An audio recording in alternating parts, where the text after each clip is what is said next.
Okay, welcome back once again to T2's Book Club, and today we're going to talk about Monster Hunter Memoirs Grunge.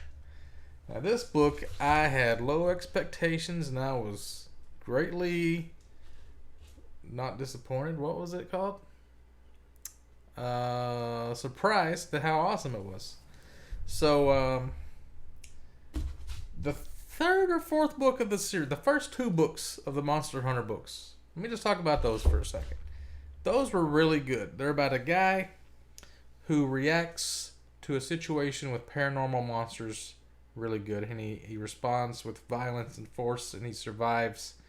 And because of his quick-wittedness, he gets recruited into this company of people that are called the not the Monster Control Bureau. That's the guys that are like work for the government, and they like cover up all the monster stuff.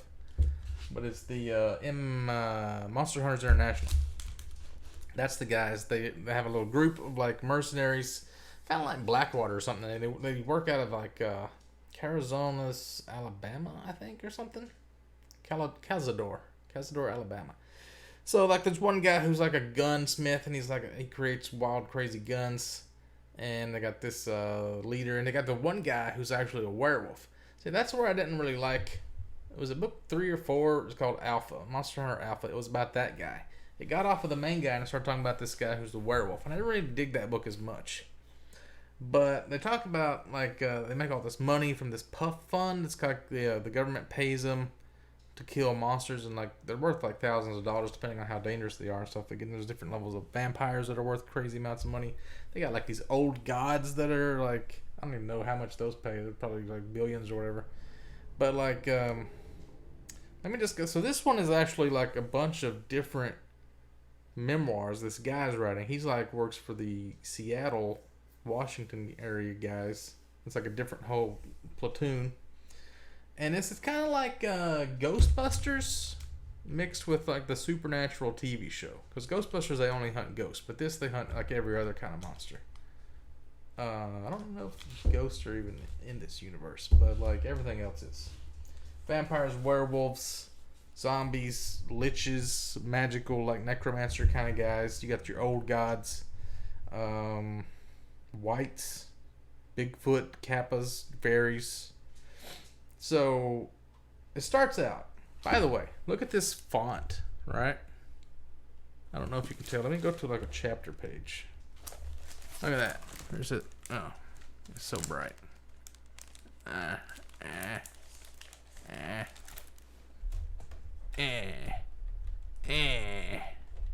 There. See that? That's the Stranger Things font. Yeah. I didn't realize this till like late in the book. Anyway, Stranger Things font. This was written by John Ringo and Larry Correia. Larry Correia wrote the first ones. John Ringo, I think, wrote this and got Larry Correia's approval on it. Cause he's the one that wrote my favorite book, Live Free or Die. That trilogy. It's fucking amazing. So, it starts out, this guy, he writes a lot of stuff about, like, military. What the heck? I moved my camera around. He's really good at writing about military and gun type stuff. So, it starts out, this guy, he's like, his mother is a super liberal asshole that he hates, and his dad's kind of like this big womanizing, fucks everybody he can kind of guy, right? So he ends up joining the Marines after he goes through school. Like, he intentionally gets perfect C's because he's a super genius. And, like, getting straight A's is, like, one level of being a super genius. But his level of, like, intentionally getting a perfect C on everything, it makes him, like, even smarter because he doesn't want to stand out. So he joins the Marines and intentionally, like, take this test to see where they would place you. And he intentionally wants to be an infantryman because he wants to, like, use guns and fight and not do a bunch of dumb bullshit. So he intentionally like flubs it on purpose to get a C or whatever. And he loves like all these different languages because he pretty much has an eidetic memory and he can like memorize things. And he studies like music and he gets really good at martial arts and he can play like all kinds of crazy songs and like he studies his sword play and stuff. He's pretty much god tiered, good at everything kind of guy, right? So it starts out. He gets blown up in the Marines in this bombing in Beirut, and God talks to him and tells him he has to come back and fight monsters. And there will be a sign. The sign will be the number 57. So he ends up going. He looks for this sign. He can never find it, and finally he's going down the road one day, and his car gets a flat tire, I think, at this road sign that has a 57 on it, and then it's pointing towards like this revival for this religious event. So he goes down there and they're being attacked by zombies, and he has like a 22 and he goes around like kills all these zombies and stuff. So that kind of gets him recruited to the MHI, and then I forgot how he get transported to the Seattle. Like, cause he hated the heat, he ended up going to the Seattle branch. So then he tells us, it's like memoirs. There's like a bunch of little short stories that kind of all like go together. So one of them is about how he gets his katana, and it's called The Sword of Mourning, and it's about like this guy a Japanese guy whose son dies, and he's like forging this sword, and his tears are like making the sword, and it's called a 3-soul sword because you can supposedly cut 3 heads off with it at once, right? Or it's called monokin in Japanese. He uses that a lot in all these fights. And one of the stories was about a Yakuza necromancer who's summoned this thing called a Joragumo. And he cuts his head off because it's legal. Because if you're a necromancer, it's pretty much like you have the death penalty automatically by the government. And he has like this understanding of the Yakuza that it's an insult for them to be a necromancer on your land, so you have to insult them back, and you have to make the head roll. You have to cut his head off cleanly, and the head has to roll. And like he has to insult them in a way so they respect him or something, and he ends up getting the Yakuza on his side, and he uses them like in these other stories to like do stuff. So that's pretty cool. And then you got a story with a bunch of whites, which are like zombies, but they paralyze you when you touch you. And there's a lich. And liches are really hard to kill because you have to like blow up their heart, or like they use like what do you call it? Thermite grenades or something on it, because it's like almost like his heart's made out of steel. So I can't remember what happened in that story, but it's pretty cool. And then there's a story about like he befriends Bigfoot, or like there's this whole tribe of Bigfoot Yeti type creatures. That like since he's good at learning languages, he kind of like understands them, and he listens to them, and he kind of like learns their language. And there's one of them that's like a healer, and he's had all these fights from being in the Marines and getting blown up and all this stuff. They call him Iron Hand, but that's because of his sword. But like he has all these like pins in his arm. His arm's pretty much destroyed, and he becomes friends with the Bigfoot, and the Bigfoot takes him to this lake where these Kappa live, and the Kappa are like $50,000, I think, at the very minimum.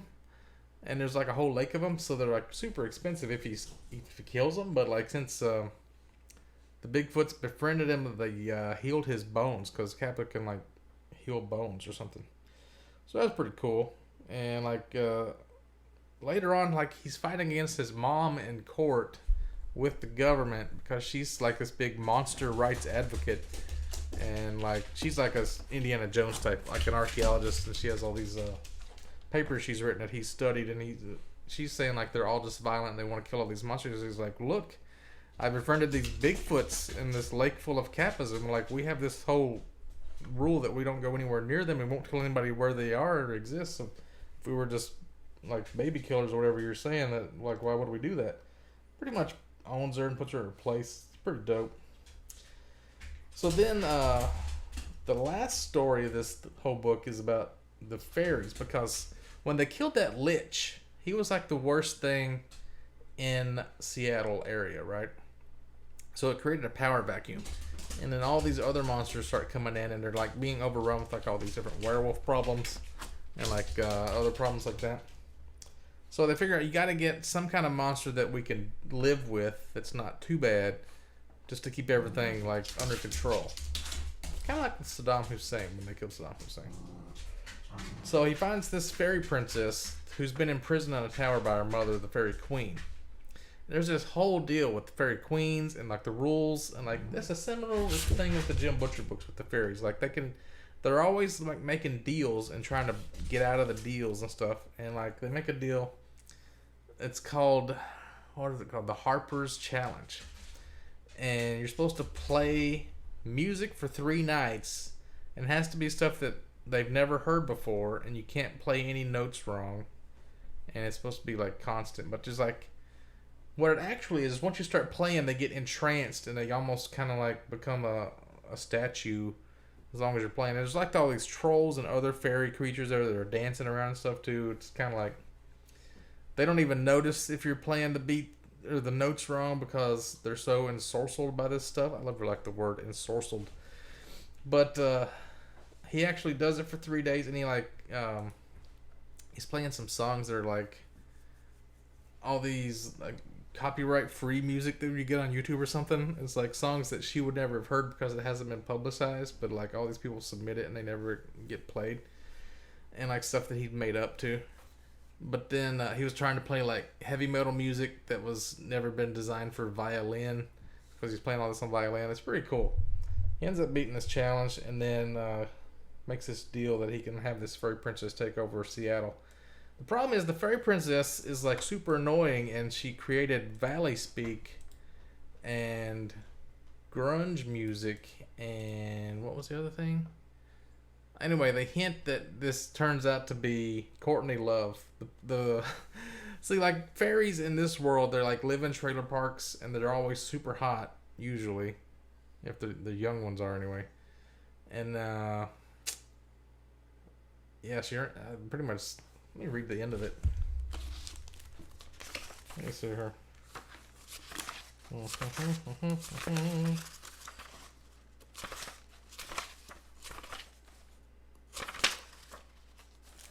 Maybe it wasn't at the very end of it, but okay.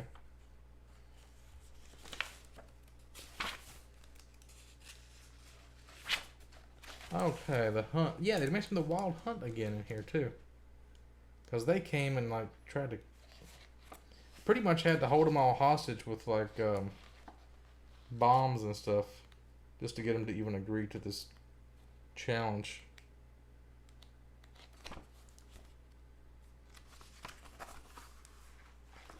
Yeah, that's why the book's called Grunge, because here it says I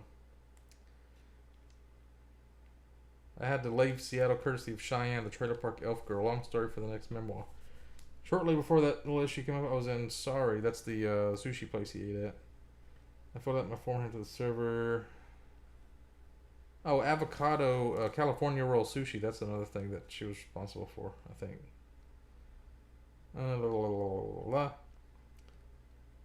I infected Seattle with California rolls and Val Speak, and that bitch later met a down-and-out guitar player called Kurt who'd spent months living in the company of Knowles.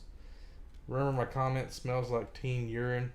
Yeah, Knowles are like these trash people, and they're not like the ones in Warcraft. They're kind of like, they always cover themselves with trash, and you can't really see them. And they have names for stuff based on how it smells. So, like, the college that he was, like, living with, this guy ended up like his dad. He was always fucking all these college kids, and, like, anytime he can, like, have sex with a chick, he will. He's like a big man whore. And, they named the college place that smells like teen urine.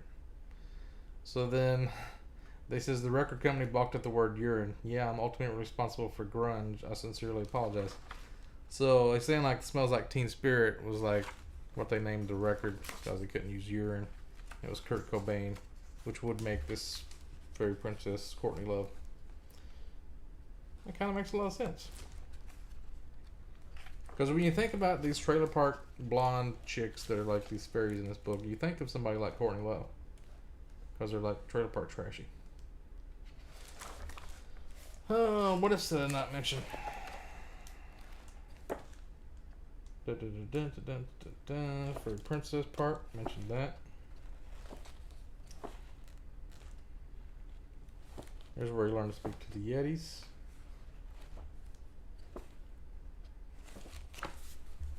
Yeah, like learning the languages is like a big deal in here because you can talk to like the Knolls, talk to the Yetis.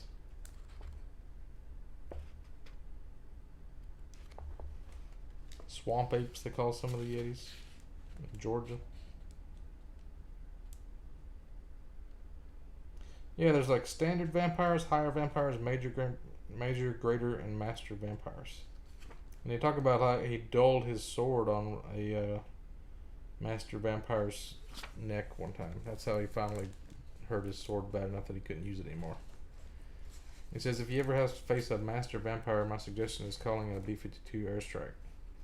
That's how dangerous they are. And it goes through like the different, like vampires can be like heterosexual or homosexual. They still have sex even though they're not really alive.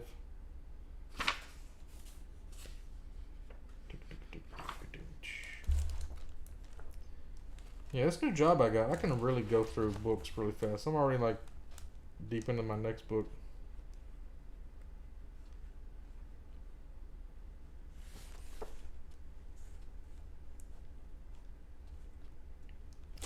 Alright, so that's Monster Hunter Grunge. I highly recommend it. I'll probably read the first 2 books if I were you. Monster Hunter International and whatever comes after that. But, yep. Highly recommend.